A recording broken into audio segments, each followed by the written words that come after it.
يا أيها الذين آمنوا إذا نودي للصلاة من يوم الجمعة فاسعوا إلى ذكر الله وذروا البيع ذلكم خير لكم إن كنتم تعلمون.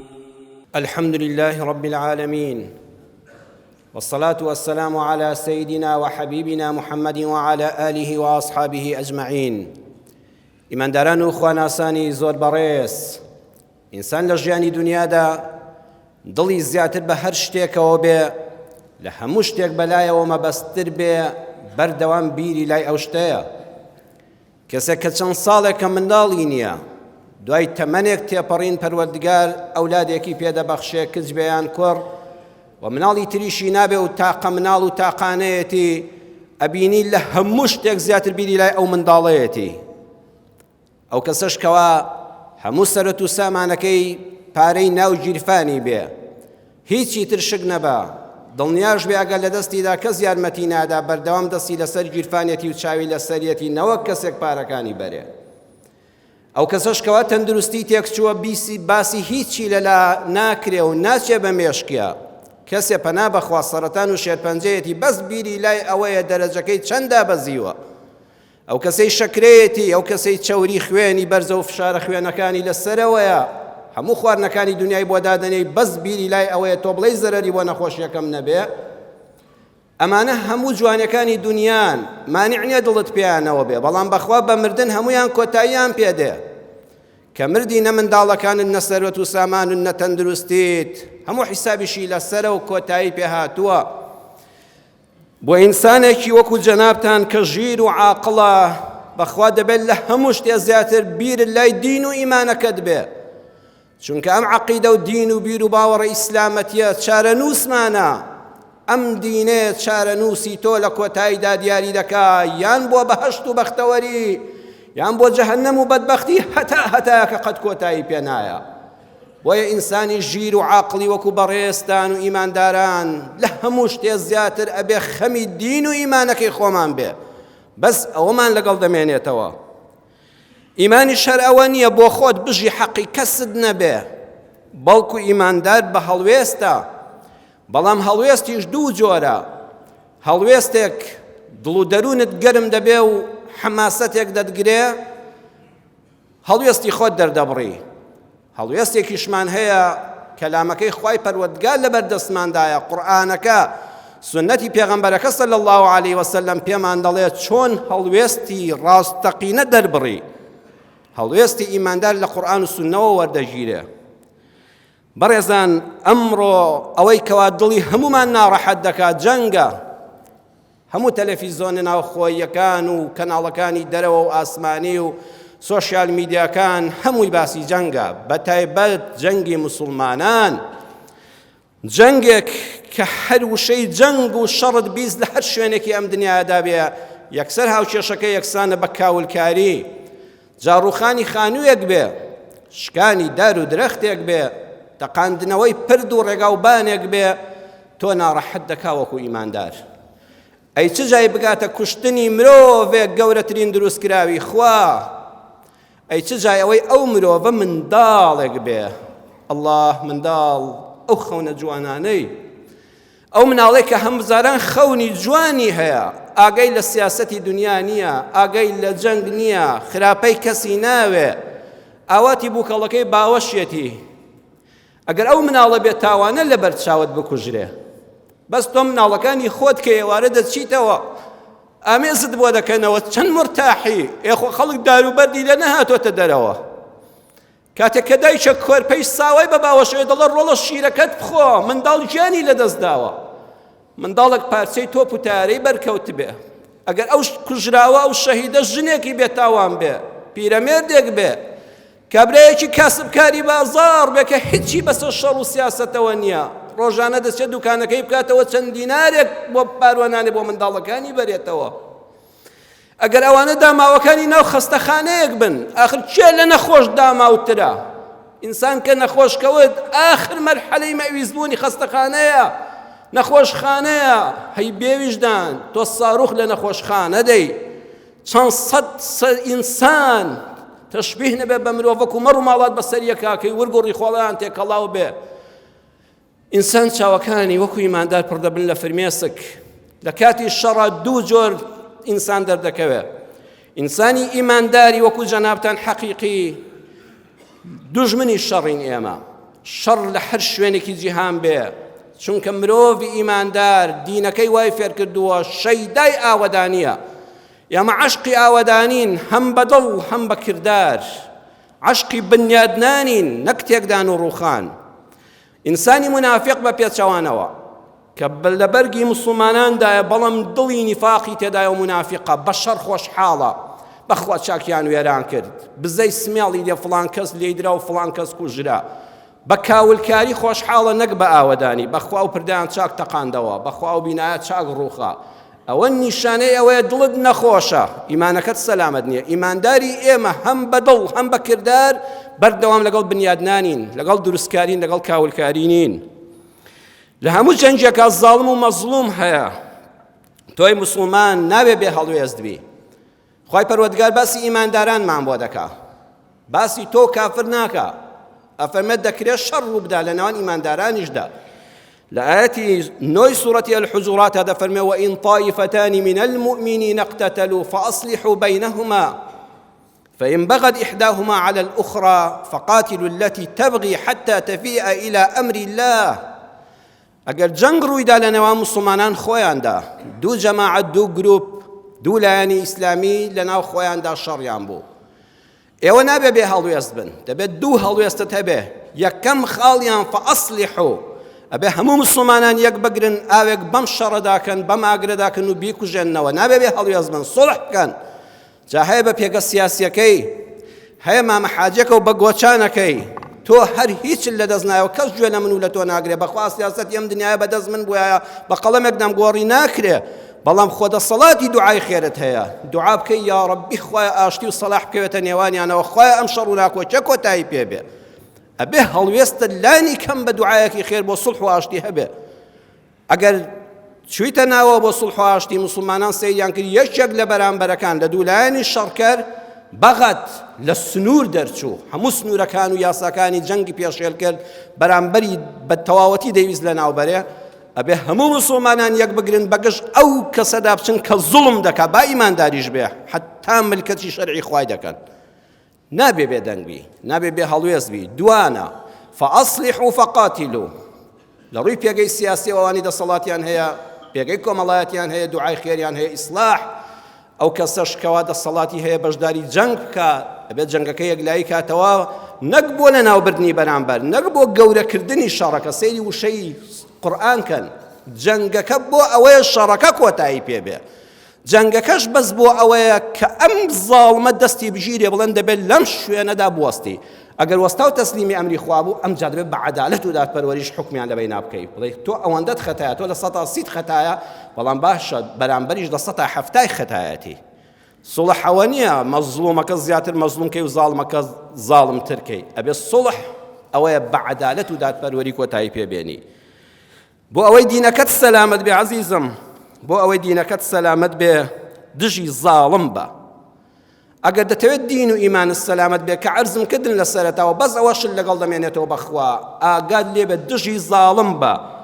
هەر دەسەڵات دارێک بێ هەر وڵاتێک زوڵمی کرد تۆ دژی بە هەر سەرکردەیەک هەر ناوێکی هەیە ستەمی کرد و لە شەرع دەرچوو تۆ بڵێ من لەو ستەمەت بێبەریم با موسڵمانیش بێ ئێمە پێغەمبەر صلی الله علیه وسلم ئەوەی فێر کردوین ناڕوانین ئەمە دەوڵەتی فڵانی ئیسلامیە ئەمە سەرکردەی فڵانی ئیسلامیە ستەمت کرد لەم شوێنە لە سنووری شەرع لادا من لە کارەکەت بێبەریم پێغەمبەر صلی الله علیه وسلم بە ذاتی قارەمان و فەرماندەی سەربازی ئیسلام خالیدی کوڕی وەلید کە هەڵەیەک لە دەستی ڕوودەدا پێچەوانەی پرەنسیپەکانی ئیسلامە کابرایەک دەگرێ و سەری دەپەڕێنێ و سەرەکەی بە نوونی کیشم شێرێکەوە دەفەرمێ خوایە من لەم کارەی خالید بێبەریم خوایە بێبەریم لەوەی کابرایەکی دیل بژیرێ و سەری بپەڕێنرێ و بە شەریشم شێرە بکرێ و ئیهانەی پێ بکرێ ئەگە خالیدی کوڕی وەلیدی ئیسلامی ئێمە کوڕەکەی ئیسلام هەڵە بکا ئێمە لێی بێبەرین ئەگەر ئوسامەی کوڕی زەیدی خۆشەویستی کوڕی خۆشەویستی پێغەمبەر صلی الله عليه وسلم هەڵە بکە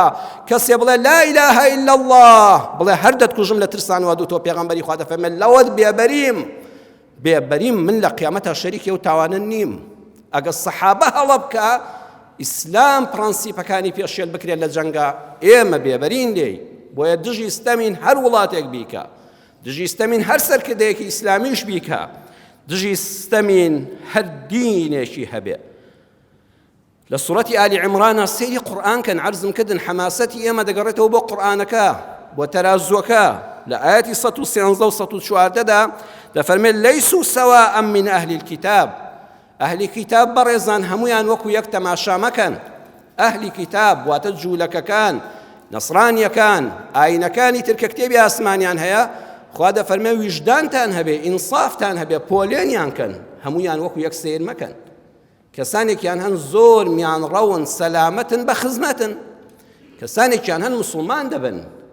خوای گەورەی 11 سیفەتی بەڕێزی ئەو مسلمانە ئەهلی کتابانە باز دەکا کە لە دینی خوا دێن قورئان دەخوێننەوە شارەزا دەبن مسلمان دەبن. ئێمە لە ئیسلامدا باب و باپیرانی مسلمانمان فێریان کردوین. ڕقمان لە خەڵک نییە لەبەرەوەی کە جوولەکەیە، لەبەرەوەی کەوا نەسڕانیە. پێمان خۆشە ئیمان بێنە و بێتە برای دینیمان. ئەگەر ئیمانی نەهێناوە دەیسپێرین بەخوا و قیامەتی خۆی، بەڵام مافی ئەوەمان نێستەمی لێ بکەین. ڕقمان لە ئەهلی کتابێکە لە جوولەکە و نەسڕانی و دینێکی ترە کەستەممان لێ بکە، کە ماڵمان بڕوخێنە، کە تۆپوتارەمان پێوەنێ، کە شارەکانمان داگیرکە. بۆیە لەیسوا سەواء خوا دەفەرمێ هەمویان وەکو یەک سەیر مەکەن. چاکیان چاکە، خراپیان خراپە، دەستی هاوکاری درێژکە، دەستی هاوکاری لەگەڵ درێژکە، تەحالوفاتی لەگەڵا بکە، لەگەڵ یا بژی دنیایە. لێش گەڕێ ئەوە کتابەکەی خوای پەروەردگار دیاری کردووە تۆی ئیماندار چۆنی و ئەویش چۆنە لە قیامەتی خۆیدا. ئێمە لە کوردستاندا سوپاس بۆ خوای پەروەردگار هەموو مێژووی باب و باپیرانتان بخوێننەوە، هەتا وەکو دەستی سیاسەتی پیسی غەرب نەکەوتۆ وڵاتانەوە. لە هەولێرە چەند جوولەکە هەبووە، چەند یەهودی هەبووە. هەندێک کەسانێکی بەڕێز و محتەرەمیان مسلمان بوون، بناویان نەێنم. لە شاری هەولێرە مزگەوتیان هەیە کاکە، ئێستاش مزگەوتیان بەناوەیە. لە شاری سلێمانیدا ئێستاش گەڕەکی جوولەکەکان مەشهورە. هەموو جوولەکەکانی کوردستان و جیهانی ئیسلامی دەوڵەمەندترین کەس بوون، بازرگانی زێر بوون. ڕۆژێک مسلمان نەچۆتە سەر دوکانەکەیان و زێڕەکەی لێ بستێنەیان جوولەکەیەک بکوژێ. ئەو هەموو کەنیسە و معبەدەیان هەیە لە جیهانی ئیسلامیدا، نەساڕیەکان گاورەکان بزانێ یەکێک بەردێکی پێداداون، ڕۆژێ لە حرمەت و ڕێز زیاتر بۆیانمان نەبووە. ئێمە ئیسلامی ئێمە دژی زاڵمە، جا هەر کەسێک هەبێ. دژی سیاسەتی دەوڵەتێکین کە پشتیوانی لە ئیسرائیل دەکا، بەڵام ئایا شەعبەکەی تاوانی هەیە؟ نانابێت تۆ بڵێ هەرچی ئەمریکی بێ ڕقم لێیەتی، هەرچی بەریتانی بێ ڕقم لێیەتی. ئەو فەقیرە تاوانێکی نییە. زۆری ڕۆڵەکانی تۆ لەوێ حەساونەوە حەواونەوە، لە وڵاتی ئیسلامی ڕایان کردو لەوێ پەنادراون، بەڵام سیاسەتەکەی هەڵەیە. بۆیە بە ویژدانەوە لەگەڵ زاڵم مەبە ئەگەر مسلمانەکەی خۆشت بێ.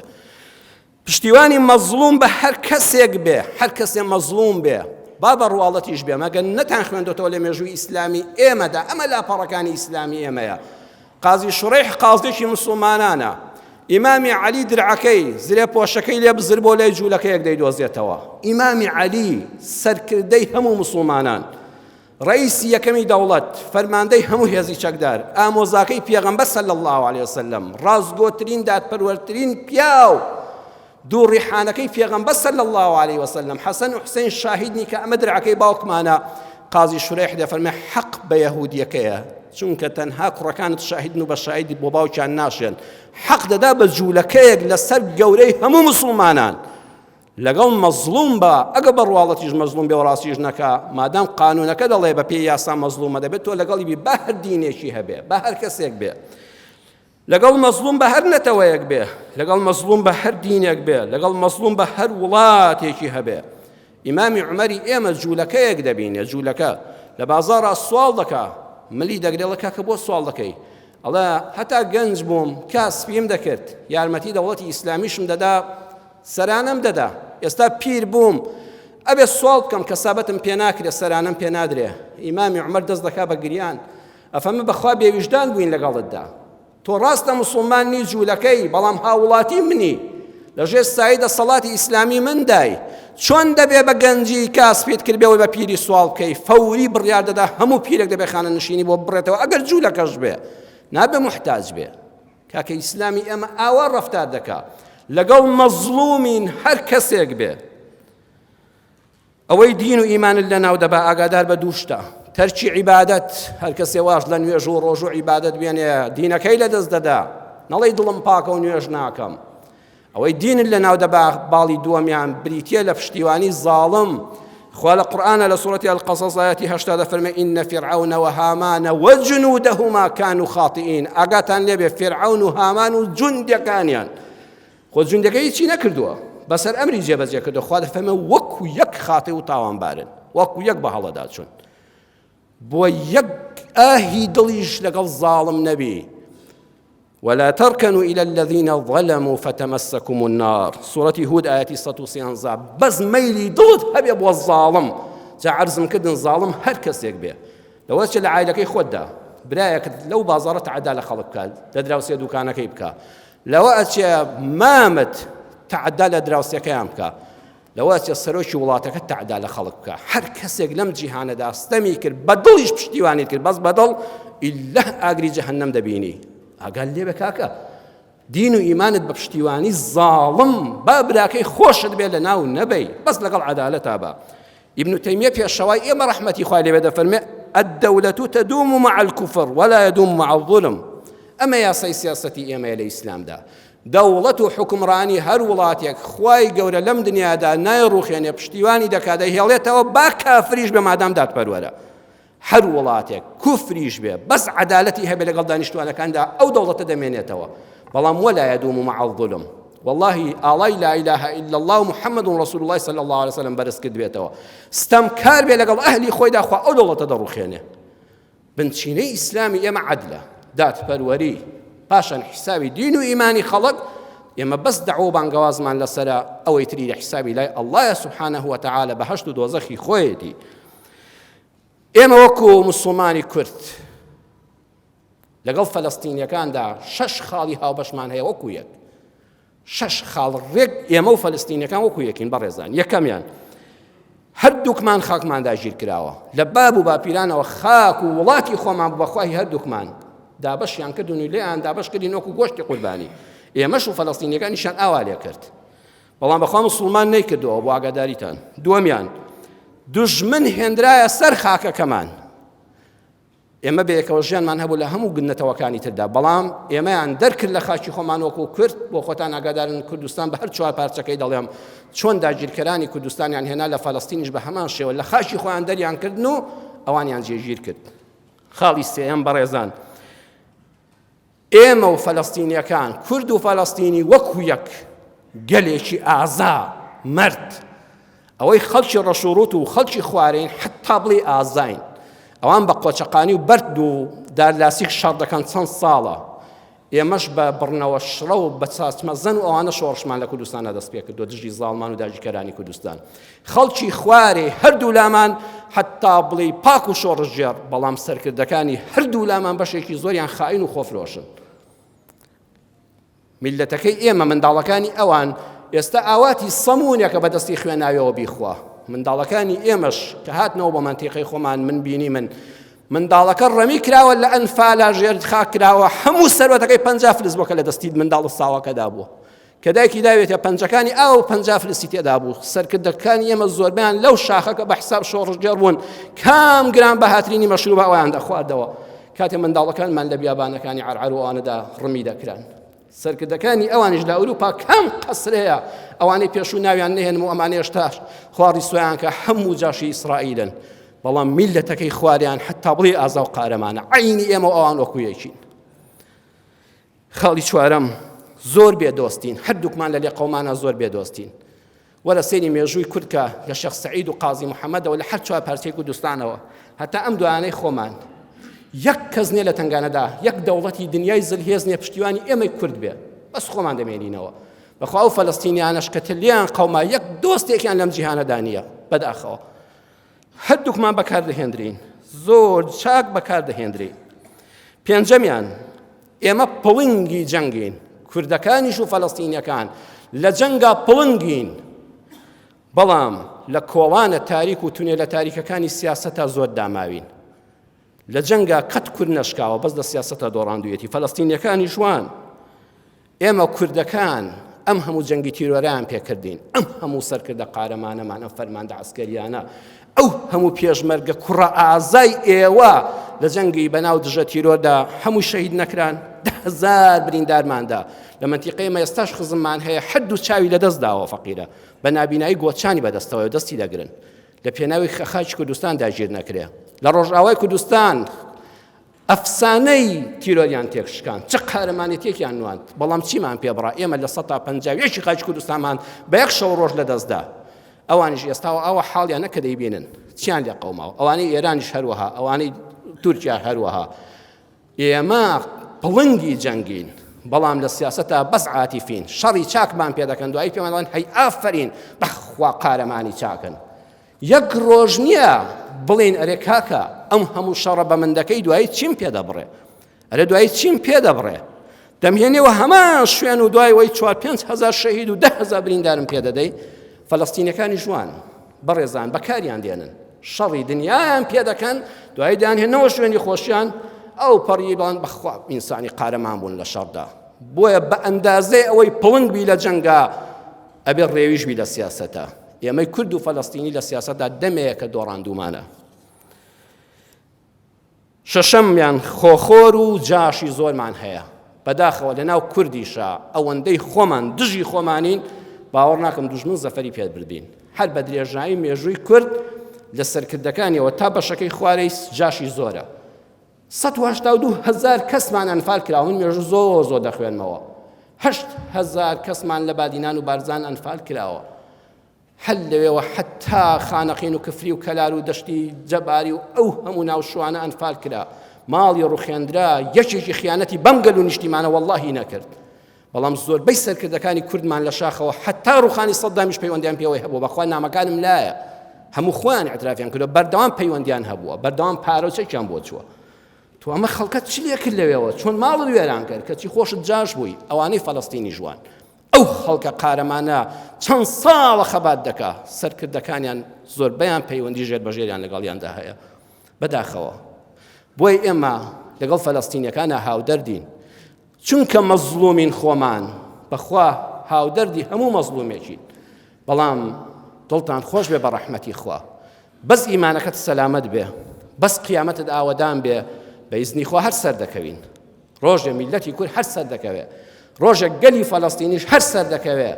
ئەوانەش خائین بوون بە گەلەکەی خۆیان، خوا ڕیسوای دنیا و قیامەتیان دەکا. حەق ئەبێ هەر سەرکەوێ، ناحەقیش ئەبێ هەر ژێرکەوێ. بەڵام هەندێک پرەنسیپی تایبەتی خۆی هەیە، ئینشاءڵڵا لەگەڵمان دابن، گوێویستی قورئانی پڕ بەرەکەت و سونەت و ڕێبازی پێغەمبەر بن صلی الله علیه وسلم، بزانین ئەو پرەنسیپانە چین ئەگەر مان و تەمەن باقی بۆ ڕێگەدراین بۆ وتارەکانی داهاتوو. یا ڕەبی خوای پەروەردگار، یا ڕەبی خوای دین و ئیمانەکەمان سەلامەت کەی، یا ڕەبی خوای دنیایەکی جوانمان هەبێ، قیامەتێکی ئاوەدانمان هەبێ، یا ڕەبی خوای مەزلومانی جیهان سەرخەی، خوای مەزلومانی جیهان سەرخەی، خوای مەزلومانی جیهان سەرخەی.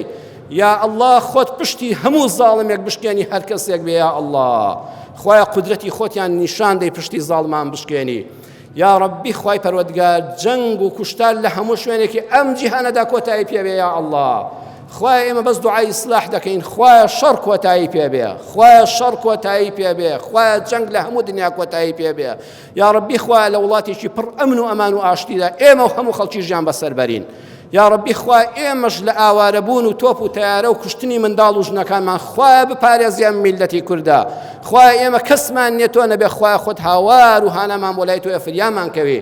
یا ڕەبی خوای شارەکەمان و کوردستانەکەمان لەگەڵ فەلەستینیەکان لەگەڵ هەموو دنیادا لەگەڵ غەزەدا خوای خۆت بمان پارێزی. یا ئەرحەمە ڕاحیمین، ئەوانەی نەخۆشن شیفایان بدەی، ئەوانەی دڵبەخەمن دڵخۆشیان کەی، ئەوانەی دەستکوتن بێ بە هانا و هاواریانەوە. یا ڕەبی خوای دینەکەمان پارێزی، خوای ئیمانەکەمان بپارێزی، بە قسەیەکی غەڵەت لە دەستی نەدەین، بە پشتیوانی زاڵم لە دەستی نەدەین. خوای دینەکەمان پارێزی یا ڕەب. یا ڕەبی خوای لەسەر ئەم لا ئیلاهە ئیلا الله محمد رسول الله بەردەوام بین، بژین بۆی بمرین، بۆی بژین، لەسەری بەردەوام بین تا بە ڕسوولی بەدیدار شاد دەبینەوە. آمين آمين والحمد لله رب العالمين.